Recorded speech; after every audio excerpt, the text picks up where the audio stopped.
Ayan na guys, ang biyahe natin patungong Santa Ana. Loaded. Loaded tayo guys, loaded. Oo. Grabing daming karga. Hindi ko na siguro to ipakita ang biyahe natin papunta Santa Ana kay alam nyo naman tayo lang mag-isa. Sana ay maunawaan naman.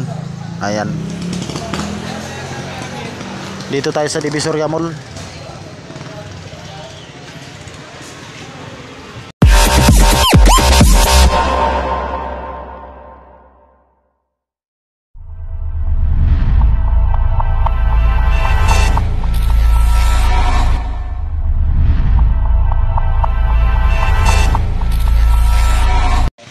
What's up sa mga kadanilo dyan? Ayan, magandang hapon po Luzon, Visayas at Mindanao, saan man panig kayo ng ating mundo. Magandang araw po sa inyong lahat. Ayan, for today's video ay babiyahin na naman po tayo ulit. Ayan, magkita-kita po tayo hanggang sa dulo ng aking video ito. Ayan guys, kung napapansin po ninyo, nandito po tayo sa ilalim ng mga puno dito po sa ating kaibigan. Kaso yung ating kaibigan, kung napapansin po ninyo, ayun o, tulog. Ayan, tulog. Tulog po siya katabi ng mga sisiw niyang manok na 45 days. Dito po tayo ngayon.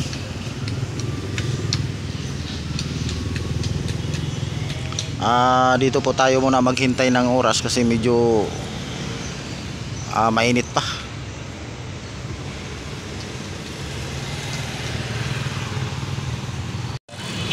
Ayan guys, nandito na tayo ngayon sa Divisoria.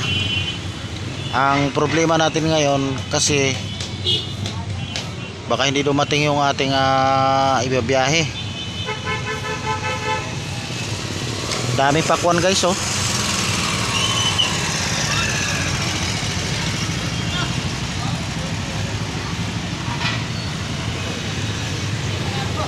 Wow, napakalakas ng kuliglig.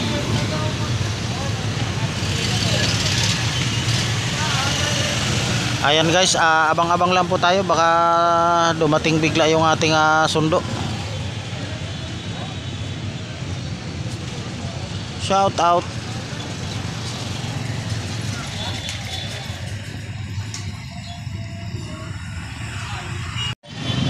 Ayan, mega love shout out pala muna sa atin lahat.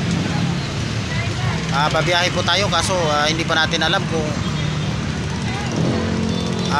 darating po sila yung ating sinusundo. Ma'am Marcy, mega love shout out. Ayan. Ma'am Leamer, mega love shout out. Ajam CG official, mega love shout out po.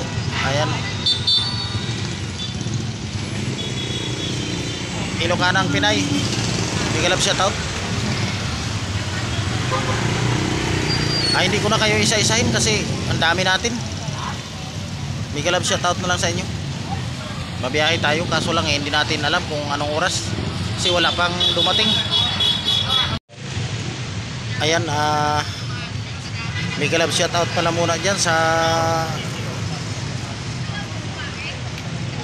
Sacrifice Vlog. Mega love shout out, muntik na kita makalimutan. Pabiyahe tayo kaso lang hindi natin alam kung anong oras makakabiyahe kasi wala pa sila. Muntik na kitang makalimutan. Sacrifice, mag-ingat ka palagi dyan ha. Ayan na guys, ang biyahe natin patungong Santa Ana. Loaded. Loaded tayo guys, loaded. Oo. Grabing daming karga. Hindi ko na siguro to ipakita ang biyahe natin papunta Santa Ana kay alam nyo naman tayo lang mag-isa. Sana ay maunawaan naman. Ayan. Dito tayo sa Divisoria Mall. Ayan guys, nandito tayo sa Santa Ana sa tindahan ni ate. Ayan si ate, nag-aayos ng kanyang paninda kasi kararating lang po. Pabalik na po tayo ngayon ng Divisoria guys. Okay, bye bye na. Go home to Divisoria ulit. Ayun guys, galing na tayo sa biyahe kagabi. Hindi ko na po pinakita yung ating pag-uwi kasi baka mahaba-haba na po yung ating video. Ayan. Maraming salamat sa inyong lahat. Hanggang dito na lang tayo. Bye bye na.